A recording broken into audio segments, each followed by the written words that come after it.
This is MacroVoices with hedge fund manager Erik Townsend, the free weekly financial podcast targeting professional finance, high net worth individuals, family offices, and other sophisticated investors. MacroVoices is all about the brightest minds in the world of finance and macroeconomics telling it like it is, bullish or bearish, no holds barred. Now, here are your hosts, Erik Townsend and Patrick Ceresna. MacroVoices episode 315 was recorded on March 17th, 2022. I'm Erik Townsend. This episode is brought to you by Abax Technologies, pioneering the design of smarter markets that better serve the needs of both market participants and society as a whole.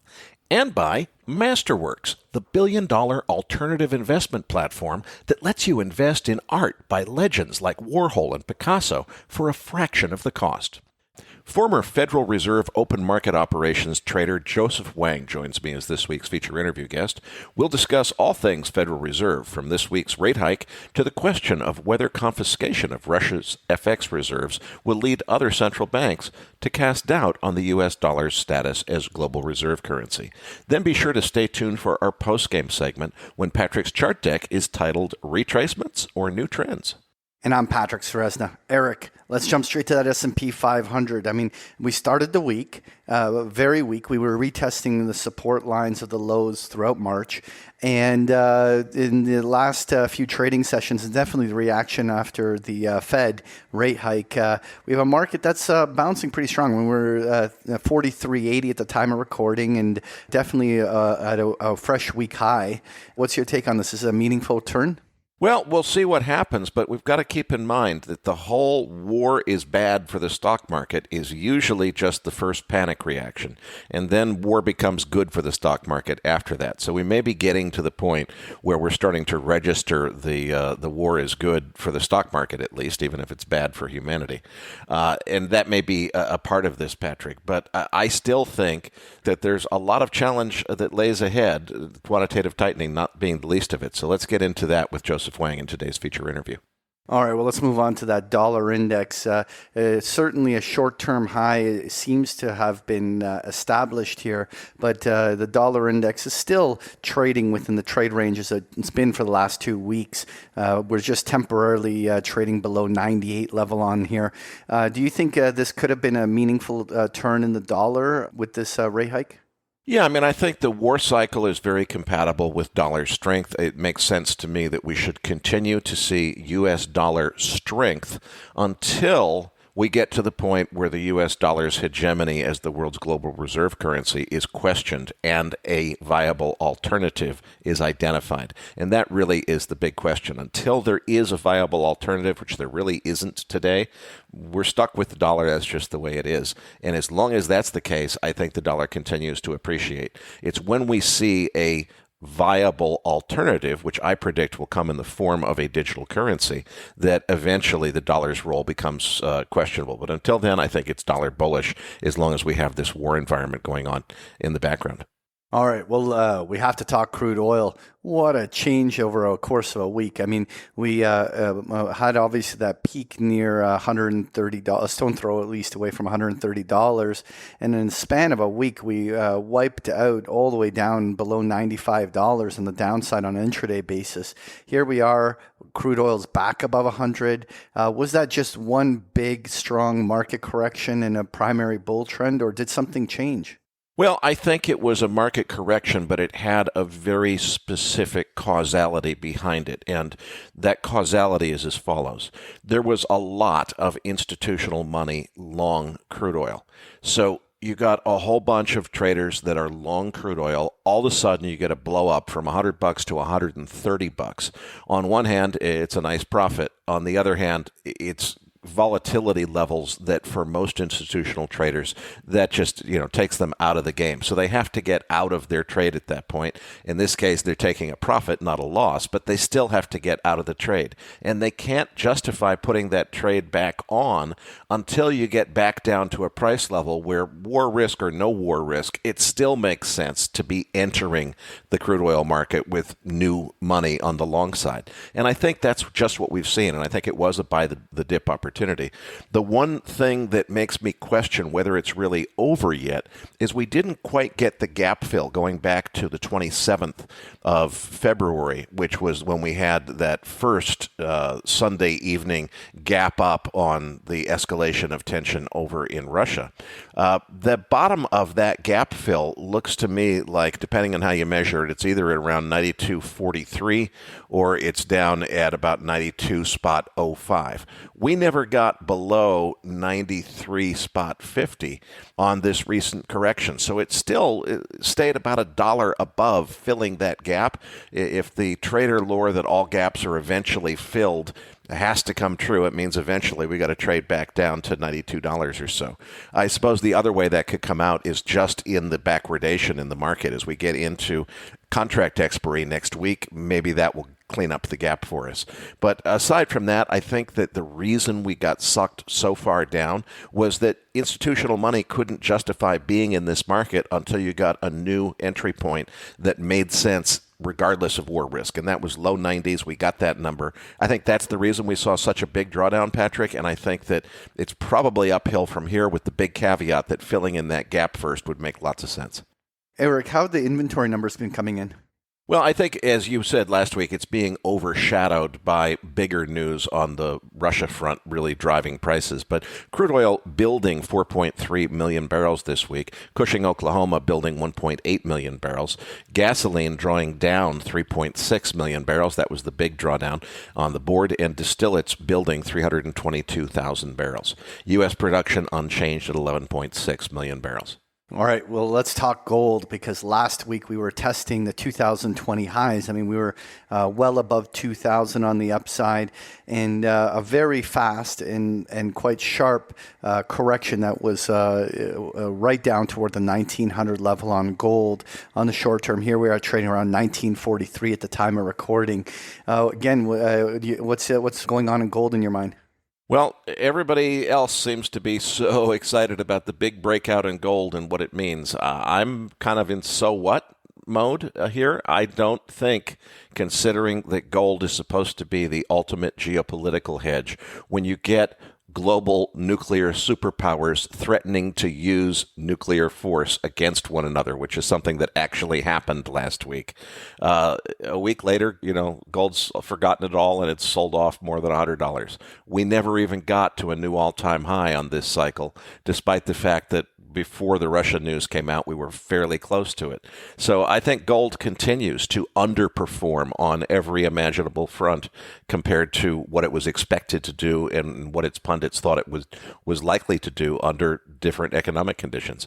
So in terms of acting as an inflation hedge or acting as a geopolitical risk hedge, I give gold a D+ as a score, and I think there certainly have been better hedges like copper that made a lot more sense than gold in this market. All right, well, let's wrap up by touching on the 10-year Treasury yield, because really the yield has came back to life anyway. I mean, we ripped north of 2%. We were printing toward 2.25 on the 10-year yield, and it really looks like the bond market is starting to price in some of that inflation fears, and certainly some stress on the bond markets occurring. What's your take on this? Well, this is definitely where it gets interesting, isn't it? So many different views that we've had on MacroVoices, and I've been the first to admit that this figuring out what direction is next for the bond market is beyond my pay grade. We're starting to see the action move, and the question is, how quickly will it accelerate? Are we going to be looking at 215 this week and 220, 225 6 months from now? Or are we going to be looking at 320 or 325 6 months from now? Or is this a peak and we're headed the other way? I think it's going to be very interesting to see, but my leaning at this point is rates continuing to edge higher and inflation being more persistent than most people expect it to be.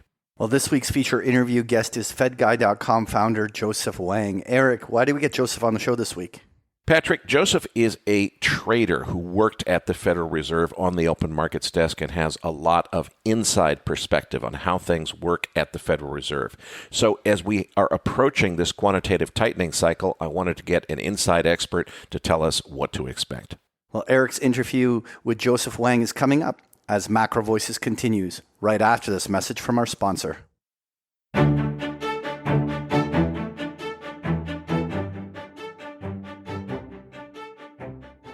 Abex Technologies invites you to Smarter Markets' new podcast series, Demystifying Carbon Markets.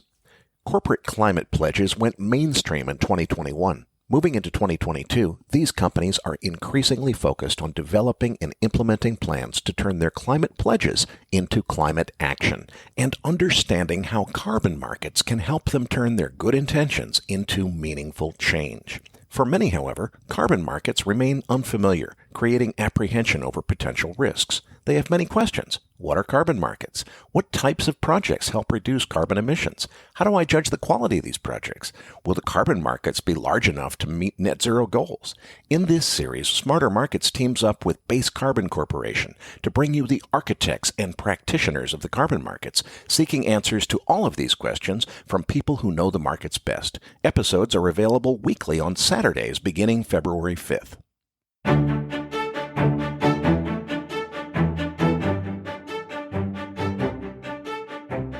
And now, with this week's special guest, here's hedge fund manager Erik Townsend.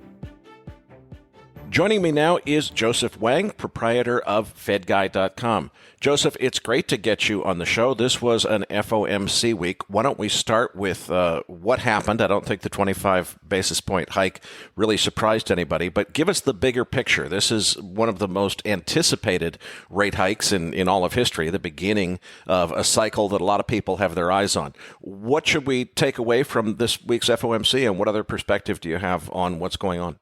Hey, Eric. First of all, I want to thank you very much for inviting me.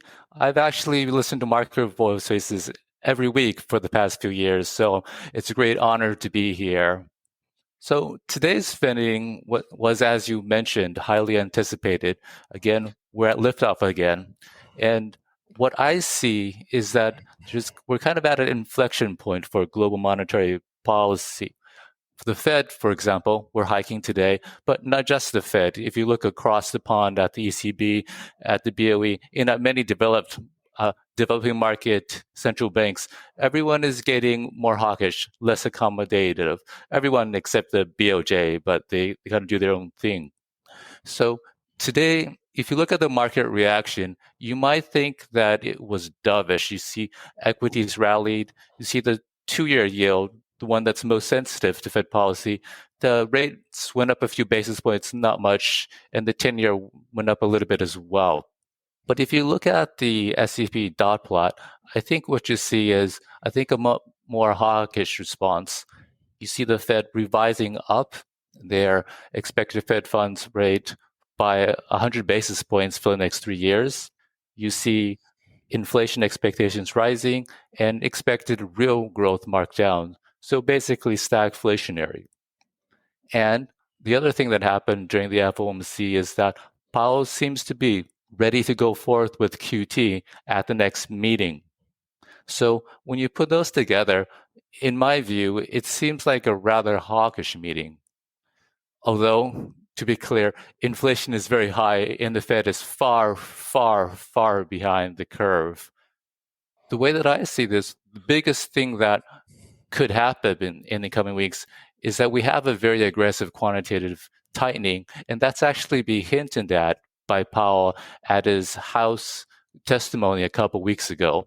And that, I think, could be a big change for the markets, much more so than just hiking the short rate by a couple hundred basis points would imply. Joseph, I get a little bit concerned when I hear Jay Powell invoking references to Chairman Volcker, and I forget who else, several other people in media in the last couple of weeks have made these references to Volcker, like it's time for Volcker.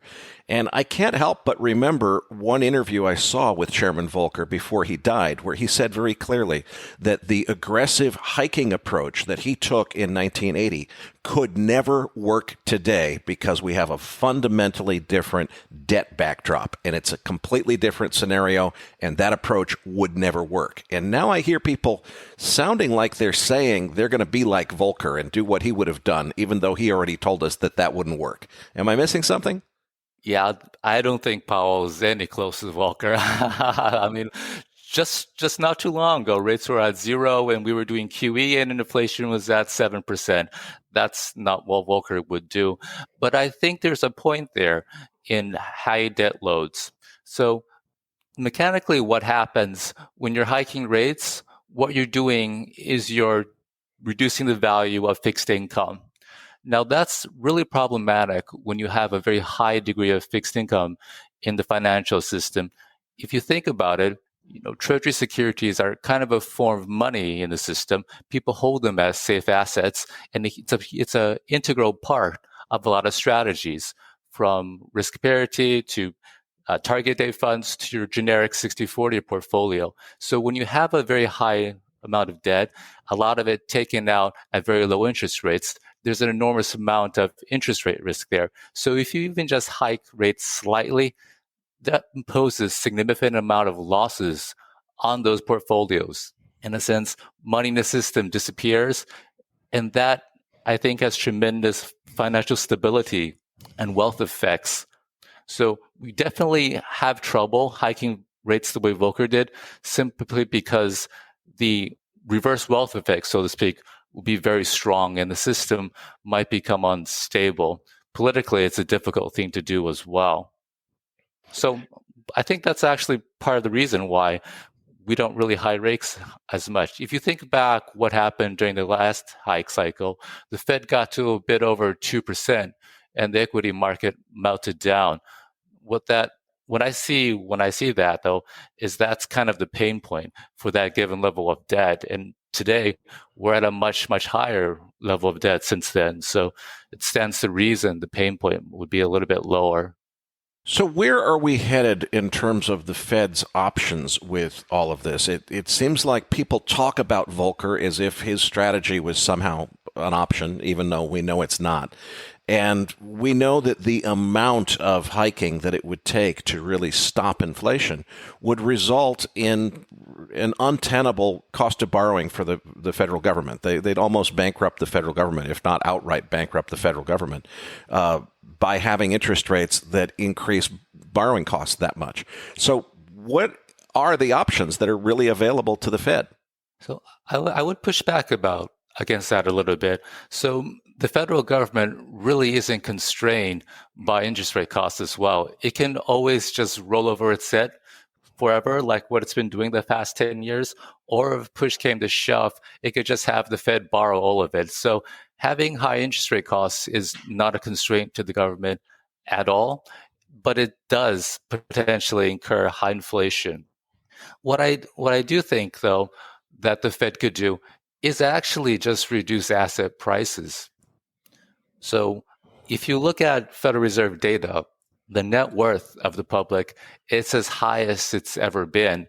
And that's part of what's behind the enormous amount of demand that we see everywhere. People who bought, let's say, FANG stocks, or anyone who bought a house the past few years ago, they're seeing their net worth skyrocket. That gives them money to go and buy other things, which increases demand. The irony is that if you think back to what happened during the post-GFC world, the Fed began trying to stimulate a wealth effect to try to boost growth and inflation. It knew that it could not give money directly to the people, so it thought that maybe if it could force an asset bubble to get people to spend more because they felt wealthier, that might improve the economic conditions. Now, having the wealth effect as part of their toolkit, it seems, though, it's become a very important part of it, and they should probably just deploy it again, but in reverse. By hiking the interest rates, the Fed funds rate, by 100 or 200 basis points, it's hard for me to see how that actually fills into the real economy. I can't think of anyone who would really change their buying or selling decisions in the real economy from just purely on 100 or 200 basis points. But it would affect the financial markets a lot. And maybe that's the primary channel that the Fed actually acts now. Joseph, you studied all of these cycles. Walk us through what a quantitative tightening cycle should look like. What should we expect from it? And particularly, how did this go last time when it was supposed to be a quantitative tightening cycle? Then after a certain point, we got to the so-called Powell pivot where it was going to be a tightening cycle, but we changed our mind. Should we be watching for that kind of reversal again? And what would be the signs that it's coming? Well, the Fed has a history of hiking till things break, so that's probably what we should watch. But so you're right. I was on the Fed's trading desk at the time during quantitative easing, and I studied this quite a lot. So when you're on the Fed's trading desk, you have access to basically everyone's reserve account. You can talk to the treasury teams of banks. You survey them and talk to the dealers. So you get a very good sense of just how the mechanics of quantitative tightening works.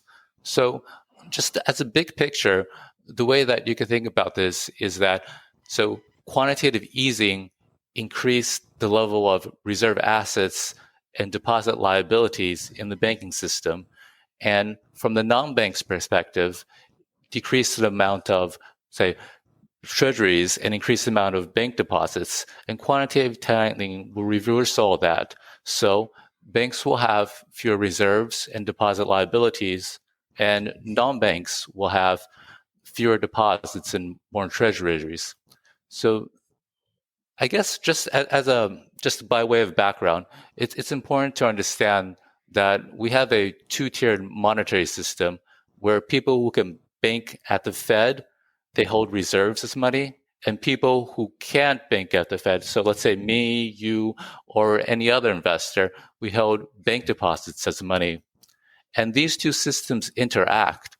For example, if you are an investor and you're selling a treasury to the Fed, what happens is that the Fed sends reserves to your bank since the Fed deals in reserves.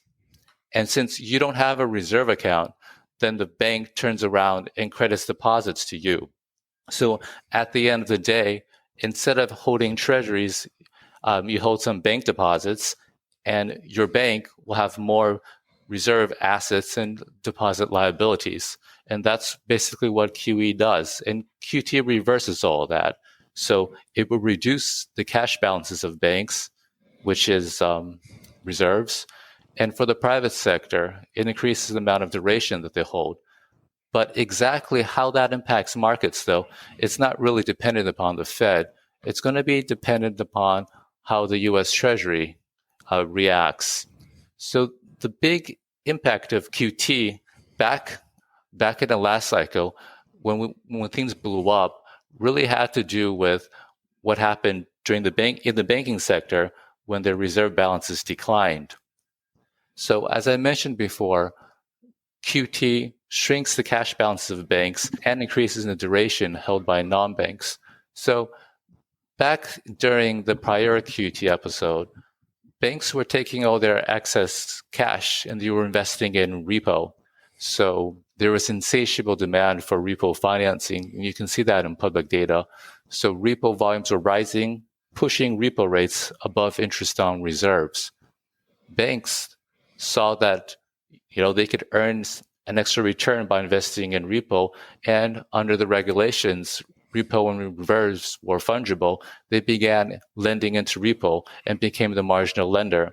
QT basically shrank their cash balances such that there's less money going to the repo market until kind of hit an air pocket and repo rates spiked.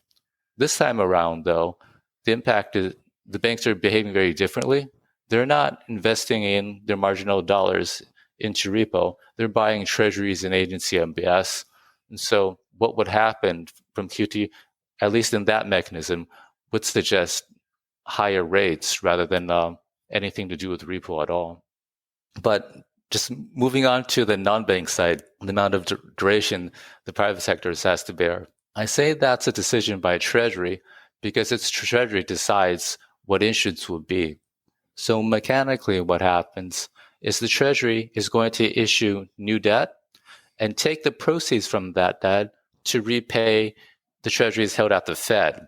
So someone in the private sector is basically going to refinance the debt that's currently held at the Fed. Treasury has discretion as to where along the curve they can issue. They can issue 5, 10s, bills, and so forth. And that, I think, is going to be the biggest determinant in what happens to private sector duration. If the Treasury decided to issue a whole bunch of bills, that would just take money out of the RRP facility, and it would have very little impact on interest rates. Or the Treasury could take advantage of historically low interest rates, issue a whole bunch in the longer-dated Treasuries, and that would put upward pressure along the curve. I know that you're a regular listener, Joseph. I'm sure you heard Charlie McElligot's interview a couple of weeks ago where he told us that in these tightening cycles, history teaches us a couple of months in, which would suggest May or so, would be about where you would expect a bottom in equity markets. First of all, do you agree with Charlie's outlook that there is likely to be some weakness in equity markets as a result of QT? And if so, does May sound about right? How does your outlook compare with Charlie's? I absolutely agree. So mechanically, I see things. So Charlie McElligott is a master in options markets. I see things from the mechanics of the monetary system. So mechanically, what happens during quantitative easing is that you take treasuries out of the system and add bank deposits, but the two are not perfectly substitutable forms of money. Bank deposits are not free of credit risk and they're zero yielding. So if you're someone who needs yield, you're going to have to buy something else, maybe a corporate bond, maybe even equity, maybe further out the curve. And if you're someone who can't take credit risk, you're going to have to buy a longer dated treasury or maybe an agency MBS. QT reverses all of that. It takes out bank deposits. So the quantity of zero yielding bank credit risk deposits declines, less of it needs to find a home, and there's more safe assets to buy. And so that's very negative for all risk assets. You can think of if QE was good for the risk assets, QT logically is not good. So I think that's exactly right. Once we have the more contours of QT, that should mechanically be a tailwind for risk assets. But there's other things to keep in mind as well. We appear to be in an inflationary cycle, in my view, largely driven by deficit spending. When you think of what the Treasury is doing when they're deficit spending, is they're buying goods and services, but they're paying by printing Treasury securities. I contend that Treasury securities are basically a form of money. So if you think about it, if you go to a restaurant, let's say you can't buy dinner with a 10-year note, but a 10-year note can easily be liquidated either in the deepest cash market in the world or the $1 trillion overnight repo market. If you think that a $100 bill issued by the government is money, then a $100 10-year note is basically just money that pays interest. Now, from this perspective, every year the federal government is printing $1 trillion, $1.5 trillion of money to fund its spending. That's inflationary and that's risk positive. So in the long run, we can have these corrections, but as long as that deficit spigot keeps flowing, it's hard to see risk assets or actually all assets do anything but go up. Joseph, last time that we went through this, the Fed kind of changed course when the markets, as you put it, broke. Would you expect that to happen again, that we're going to see the Fed stay on this course until something breaks? And how long do you think it takes before something breaks? Yeah, the Fed always stays on course until it breaks. So how long does it take to break it this time? I think it. So I'll lay out some numbers for you, and maybe that could help give you a concept of what's happening. So again, what QT is doing is increasing the amount of duration, amount of longer dated debt, risk-free assets, HCMBS or treasuries that the private sector has to absorb. Powell noted in his congressional testimony a couple of weeks ago that he was expecting QT to take about 3 years to get the balance sheet back to normal. Generously thinking, let's say the balance sheet is $9 trillion now, let's say $6 trillion is normal. this is a conservative estimate. It could easily be 5 trillion. So if you're thinking we have to shrink 3 trillion in 3 years, then that's about $1 trillion a year, which means the private sector is going to have to absorb $1 trillion a year in duration. And on top of that, we have the Treasury itself forecasting about $1.5 trillion in net new issuance this year and next year and the year after that. So the private sector is going to have to absorb a historic amount of duration. That means rates, longer-dated rates, mechanically, just by supply and demand, are very likely to go higher. And through the mechanism that I discussed earlier, so risk parity strategies, for example, target date funds, when you have the bond market sell off, risk assets have to sell off as well because they're linked by these strategies. So I'm not sure exactly, but I would be surprised if we got through a year of QT without someone breaking, possibly something, let's say, in the belly or longer end of the curve that would force a rethink of what the Fed is doing. Joseph, let's talk about the securities that are being purchased. Everybody assumes it's Treasury securities, T-bonds, T-notes, and so forth, but it actually also includes mortgage-backed securities, doesn't it? Yeah, that's actually an important part of what happens too. So the MBS portfolio is going to roll off a little bit differently than the Treasuries. The way that a Treasury rolls off, like I mentioned earlier, the U.S. Treasury issues new debt to a private sector investor and takes the proceeds of that to repay the Fed. But here, usually what happens is that the mortgages that the Fed holds, it can either repay by just normal principal and interest payments over a 30-year term, or it can be repaid if the mortgage borrower either refinances their mortgage or buys a new house. In the US, mortgages are prepayable. So if you have a 5% interest rate mortgage rates drop 1% to 4%, you can take out a new mortgage loan to repay that old mortgage. That's one way the Fed could be repaid. Another way is if you have a house and you decide to sell your house, then at that moment, when you sell the house, the proceeds of that sale are used to repay the mortgages held by the Fed.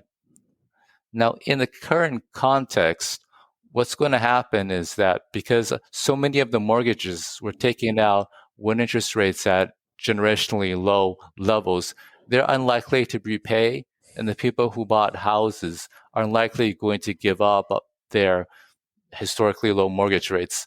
So the only way that the Fed is going to be able to roll off its mortgage portfolio is either to wait patiently or to actually start selling their agency MBS portfolio.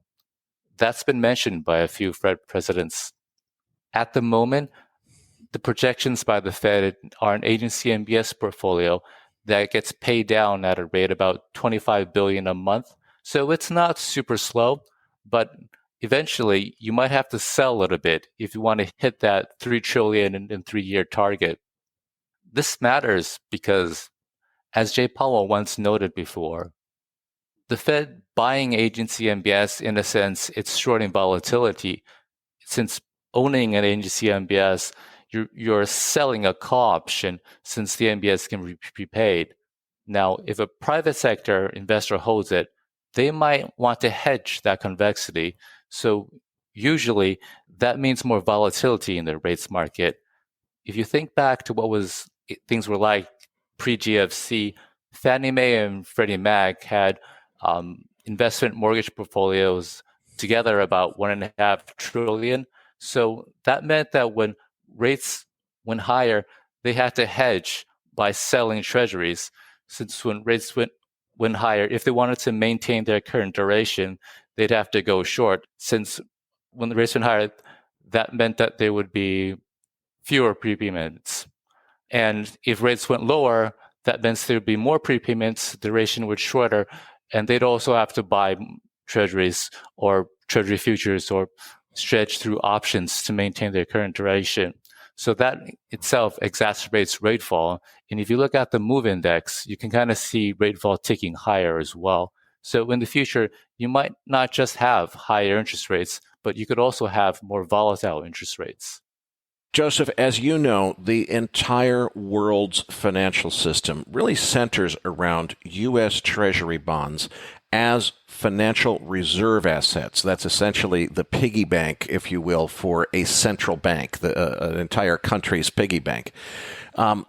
What is it going to mean if we have changed the rules through the recent news events? And I know you wrote an article about this on your website called Breaking the System, which I recommend to our readers. What is it going to mean if we kind of find out that, well, the rules of this game are that all the sovereign nations are equal on the same footing, except the United States gets to cancel anybody's foreign exchange reserves if they're upset with them? And clearly, the U.S. had very good reason to be upset with Russia recently. But essentially, without any due process of law, without any court judgment, without any decision from a judge or a jury, the United States decided that Russia doesn't have its foreign reserve assets anymore. Essentially, used some, as I understand it, some Federal Reserve computer trickery to make that money go away. What are the long-term implications of this on the rest of the financial system? Particularly, I have to imagine that other central bankers are thinking, hey, wait a minute, what if I ever get in the Fed's bad graces? Does that mean they're going to cancel our reserves as well? Are there credibility issues for the viability of the U.S. dollar as the world's global reserve currency if the U.S. government is going to have this ability to kind of undo people's savings when they want to? Eric, I think you're exactly right. And what the U.S. government did, not just the U.S., the European Union as well, was tremendously dangerous. And we're seeing it not just happen in the sovereign space, but on the retail space as well. If you look at what happened in Canada, Prime Minister Trudeau basically unbanked everyone who dissented. So what we're seeing globally is a worldwide weaponization of the banking system. And that's extremely, extremely dangerous because the banking system fundamentally rests on trust. You have money, you're giving it to a complete stranger you don't know at all, and all you see as proof are numbers on a computer screen. That's as true for the retail depositor as it is for a sovereign investor. All they see are, say, digits, probably not at the Fed, but at some other European central bank. So if you think that this is weaponized, then fundamentally what you thought was risk-free is no longer risk-free. And if this isn't risk-free, then if you're a sovereign investor or any conservative investor, you can't put a lot of value in it. You can't hold it. So I think this has tremendous damage to the banking system, but I'm not sure that it spells the demise of the US dollar. So I would say that the two can coexist. You can have a great decline of confidence in the financial system, but you can still have the dollar remain preeminent. The truth is, the world runs on dollars. The dollar is the currency of global trade. So internationally, about half of all transactions in the trade is invoiced in dollars. That's not just trade with the U.S. The U.S. actually is not that big in global trade. It's trade between non-U.S. parties. So if you are, let's say, an Indonesian firm buying from a Vietnamese firm, often things would be invoiced in dollars. And if you look at the FX space, about the vast majority of FX pairs are against the dollar. So you're going to need dollars just for day-to-day transactions for global trade, even if you don't have confidence in it. But what could change, though, is where you store your, let's say, foreign reserves or your safe assets. Because let's look at China, for example. It has $3.5 trillion in foreign reserves. It definitely does not need to have all that to trade with the world.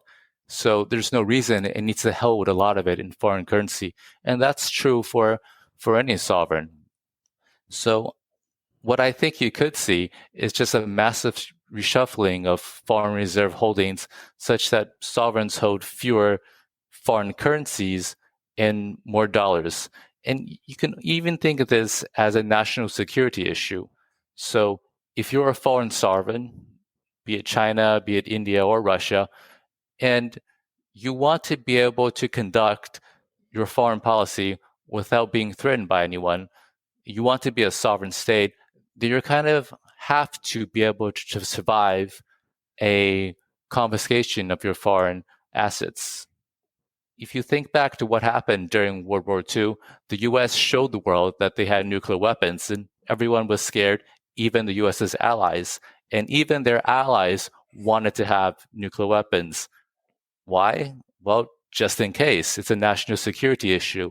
I think you can see the same thing happen for all the foreign reserve managers in the world after seeing what happened with Russia. It's not that they're not friends with the US or that they don't need dollars, but they don't need as much. And there's a national security issue to be able to survive a confiscation just in case.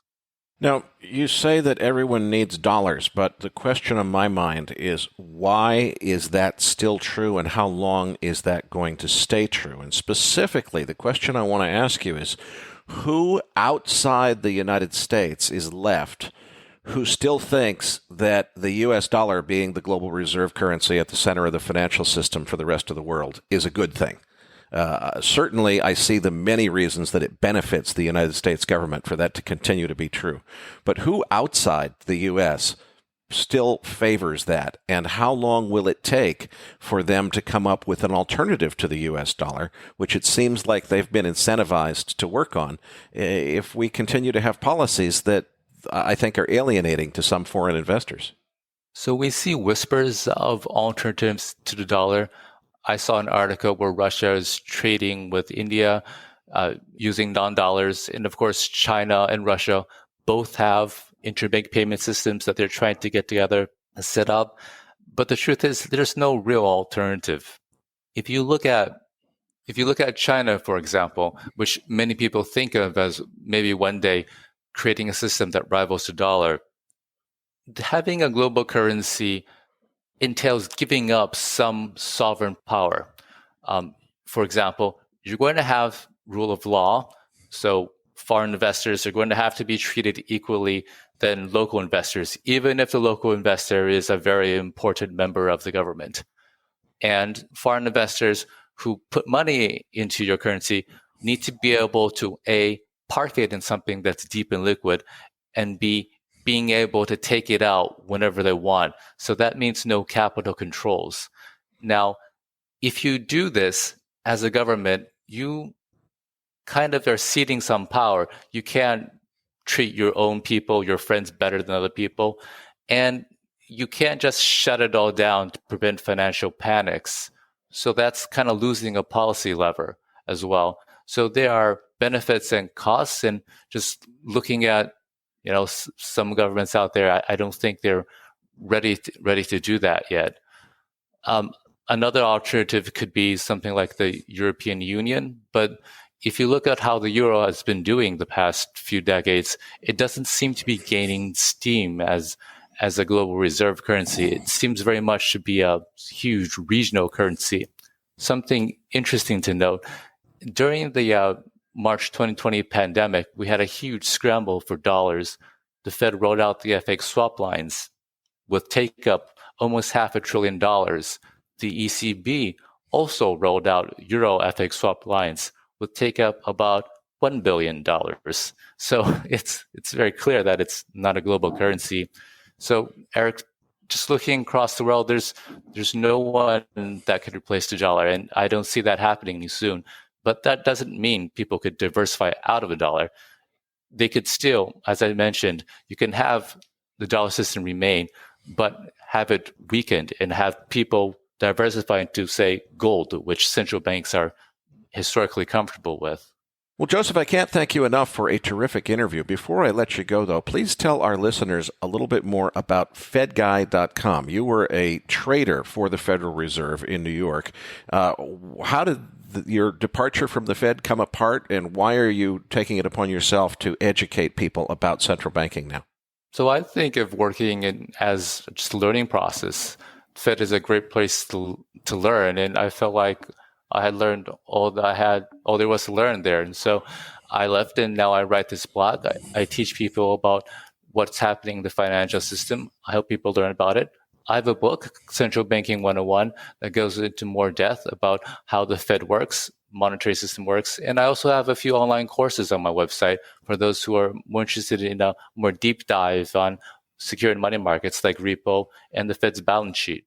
And that's all at fedguy.com. Patrick Ceresna and I will be back as MacroVoices continues right after this message from our sponsor.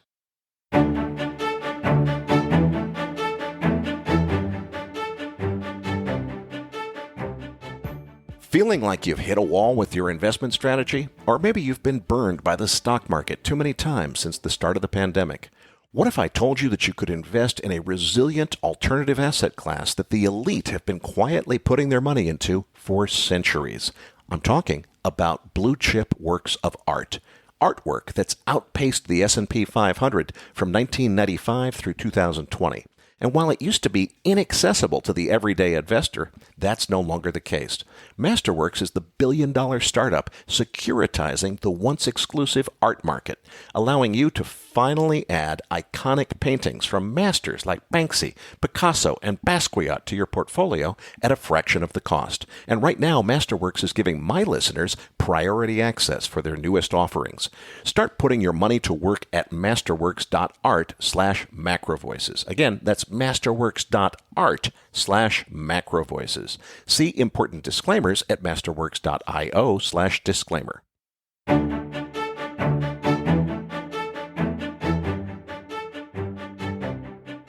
Now, back to your hosts, Erik Townsend and Patrick Ceresna. Well, Erik, it was great to have Joseph on the show. You know, it is really interesting to see how Powell came out and really, stood the ground that a rate hike cycle is underway and they're going to stay the course. And it really does feel like there's going to be a situation where there could be policy error or, they're going to keep going till something breaks. It's going to really be interesting how it all plays out.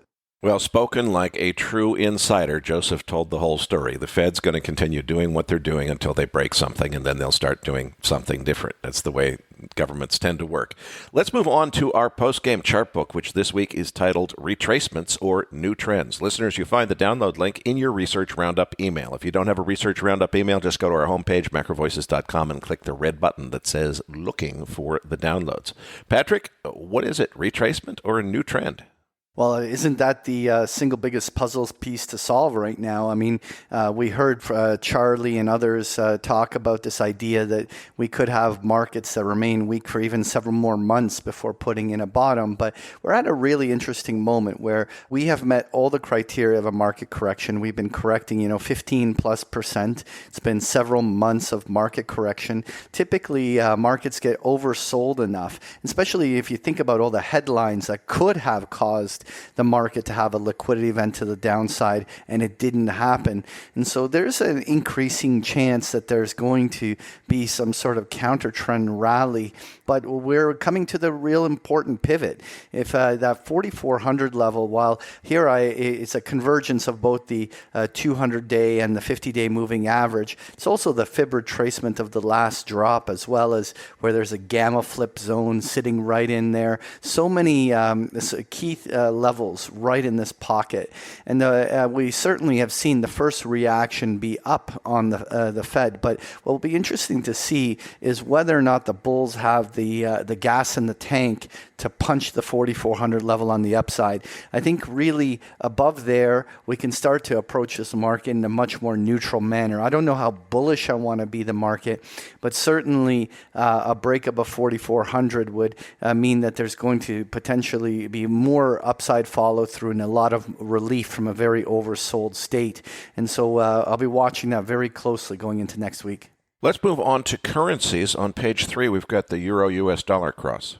Yeah, well, we talked about the dollar and the current pullback, and what we had was a pretty oversold euro that was pretty much driving the dollar strength. And we're seeing the euro getting a much-needed bounce, coming up toward its retracement zones, and that 50-day moving average also lying around that 112 level.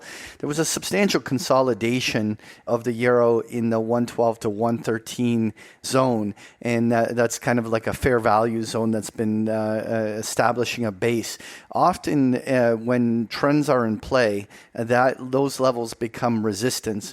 And so while the euro very much is likely to strengthen towards 112, what it does as it approaches that level is going to be the big tell. If the primary US dollar bull trend is intact, then the euro should have a very hard time beating those levels. And if we see signs next week that it's rolling over, then it'd be a little early or premature to write off the dollar. But on page 4, we have that US dollar Japanese yen chart. And really, the US dollar has been actually in a big trade range against the yen for a better part of 6 months. And it was last week that we actually saw a bullish US dollar breakout out of from the yen at that level. And that again is just creates a little more further confusion amongst all the major cross currencies as to what will the prevailing dollar trend be. I mean, it really looks like one big mess, and it may take weeks to really determine if the dollar bull trend can continue here. Patrick, let's move on to page 5 where we've got the gold futures chart. Is it put a bottom in, or we headed back up, or is it just a little dead cat? Well, I know you've shared at the market wrap your disappointment in gold's reaction overall, but I'm not so sure I'm ready to take your view. I think that after a very long and extended basing formation, gold is just starting to show signs of coming to life, and the more it works, the more likely it is that more money flow will keep coming here. So I'm not ready to take a negative view on here. But what is interesting is that whenever you have a big meaningful breakout like this, what usually happens is all of the previous highs act like support. And you can see as that 50-day moving average is coming in toward 1900 and all those previous highs that rejected near 1900 over the course of last year, we're going to get a real big tell. If gold is going to remain bullish, it will hold the line here. And we shouldn't see any price action on any sustained basis below 1900. And so I think that watching here as to whether this was just a quick little profit-taking washout, if the bulls can quickly get this north of 2,000 by next week, there's still room for 2,200 on the upside. And once gold, if the circumstances are there, that gold makes 52-week new highs, I think it will start getting a lot of press, and that in itself could drive further money flow. But Eric, I want to move on to page 6 where I have that crude oil chart. And I know we were just talking about this even before we started recording, just in terms of what's next here for crude. And while it was an incredibly violent market correction, $30+ in a span of a week on the downside, in the bigger context, there's a primary uptrend, and we've basically given back half of the gains that were made in the oil advance. Arguably, if oil here is able to hold the line, particularly in my mind, get above levels around 110, 115, if we can get back above there, then I still think that the primary trend may still be higher moves. But here, at least a bounce toward 110 is likely. But a lot of really interesting things that could potentially develop here. What levels are you watching on oil? Patrick, I think the chart on page 6 gives us a great visual reference for this, because if you look at that chart, you can see from the beginning of 2022 to the 1st of March, there's a nice, steady rally. And my expectation before the whole Russia tension came up had been that would continue on approximately that trajectory. And if you just visually extend that, you can see that it moves up above $100 and continues substantially higher than that. I wouldn't be surprised by the time of the summer is over if we had challenged the $147 previous all-time high set back in 2008. Then we had this great big bubble up in reaction to the first wave of Russia and Ukraine tension. First of all, we had people a week ago threatening to use nuclear force against one another. I think the biggest geopolitical risk moment since the Cuban Missile Crisis just happened last week, and now everybody's acting like, okay, it's over, we've forgotten about it. I think that was just the first round. So first of all, I think we're back down, or we were back down when we hit the low 90s over the last couple of days. We got back down to where the existing trend line should have been before this whole Russia tension came in. That gave justification for institutional longs to start to get back into the market, and I think that it's going to be a continued slow grind higher from here, punctuated by sudden spikes much higher very quickly if we get more tension in the geopolitical space, which I think is quite likely. So I think there's plenty of room to make an argument for modest upside from here or huge upside depending on what happens geopolitically.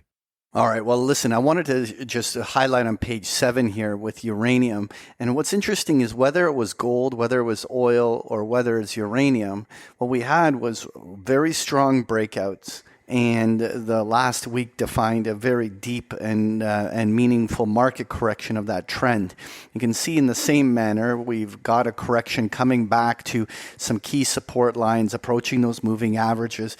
And it'll be really interesting to see whether all of these commodities behave in the same manner. I don't have the chart here of wheat or other commodities, but many of them have done the same thing over the past week.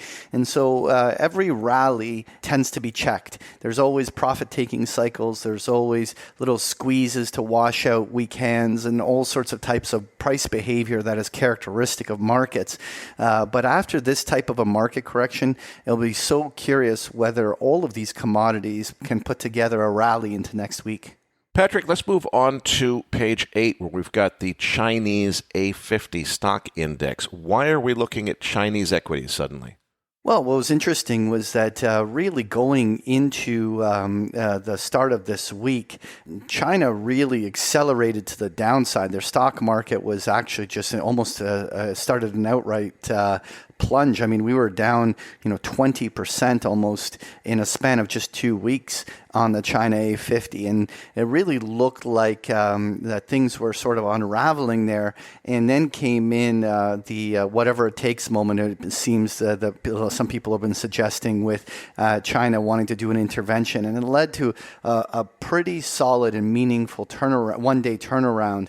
And one of the things that I'm going to be very curious about into next week and what I'm going to be watching is whether the market participants buy it and whether that was enough to put in a bottom and a trend reversal in China, or whether this was just an oversold condition that was just due for one of these types of reactions, and the selling will ensue again. There's obviously a catalyst now for a turn. It'll be really interesting to see whether the bulls can follow through on this and start to meaningfully turn this trend.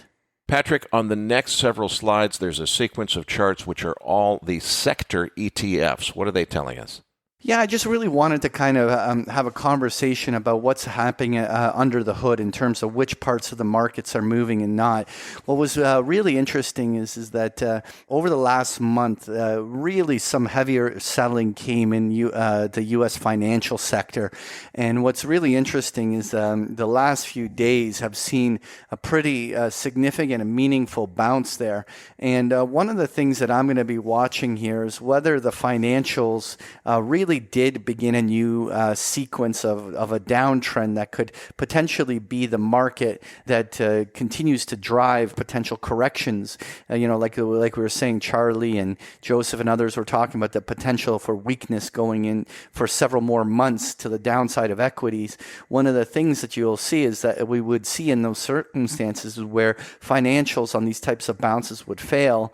Right here as they approach these retracement zones and these moving averages, be really interesting to see whether or not they roll over and sell again, or whether or not they come right back into their trade ranges. And it's certainly one of the markets I think is worth watching.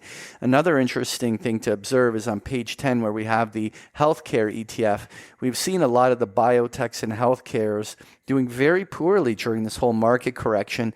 And what it seems to be is money is now finding a lot of these defensive sectors, whether it's this healthcare sector now trading at almost 2-month highs, breaking and reversing on the upside. But even if you take the utilities index on page 12, what we're seeing is a lot of those most defensive parts of the market actually getting a certain amount of this money flow.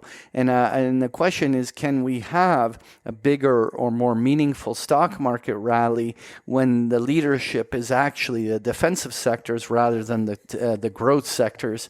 And I don't know. To me, it's a bit of a red flag, and it's one of those things where I'd want to see to have a high conviction on the whole market. I'd want to see more broader participation beyond these defensives.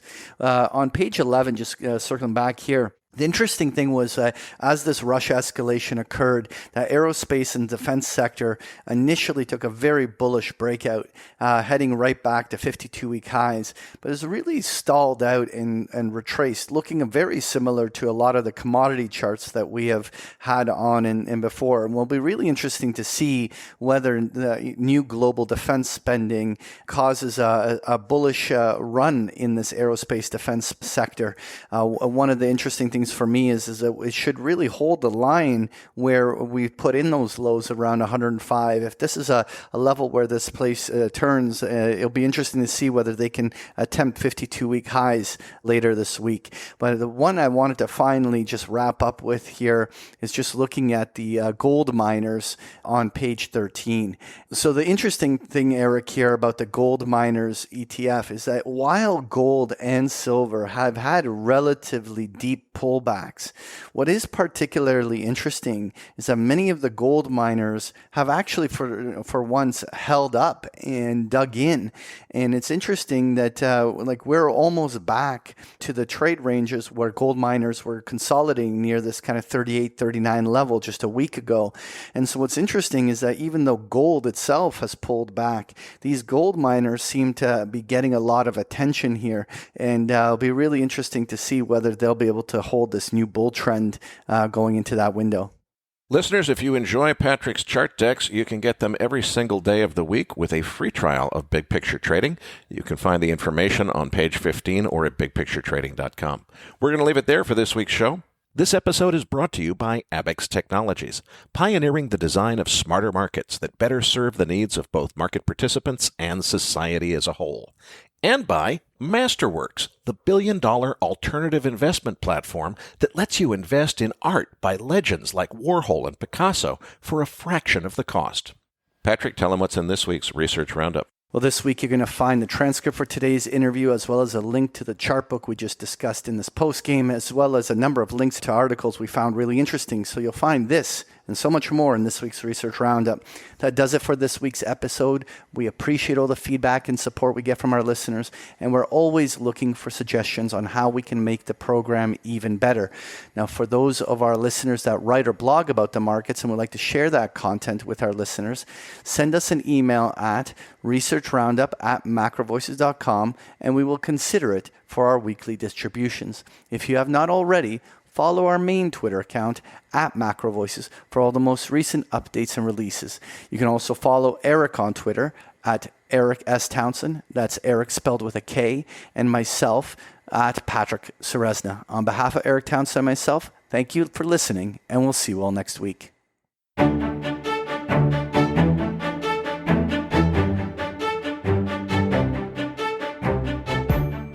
That concludes this edition of MacroVoices. Be sure to tune in each week to hear feature interviews with the brightest minds in finance and macroeconomics. MacroVoices is made possible by sponsorship from BigPictureTrading.com, the Internet's premier source of online education for traders. Please visit BigPictureTrading.com for more information. Please register your free account at MacroVoices.com. Once registered, you'll receive our free weekly Research Roundup email containing links to supporting documents from our featured guests and the very best free financial content our volunteer research team could find on the internet each week. You'll also gain access to our free listener discussion forums and research library. And the more registered users we have, the more we'll be able to recruit high-profile feature interview guests for future programs. So please register your free account today at macrovoices.com if you haven't already. You can subscribe to MacroVoices on iTunes to have MacroVoices automatically delivered to your mobile device each week, free of charge. You can email questions for the program to mailbag@macrovoices.com, and we'll answer your questions on the air from time to time in our mailbag segment. MacroVoices is presented for informational and entertainment purposes only. The information presented on MacroVoices should not be construed as investment advice. Always consult a licensed investment professional before making investment decisions. The views and opinions expressed on MacroVoices are those of the participants and do not necessarily reflect those of the show's hosts or sponsors.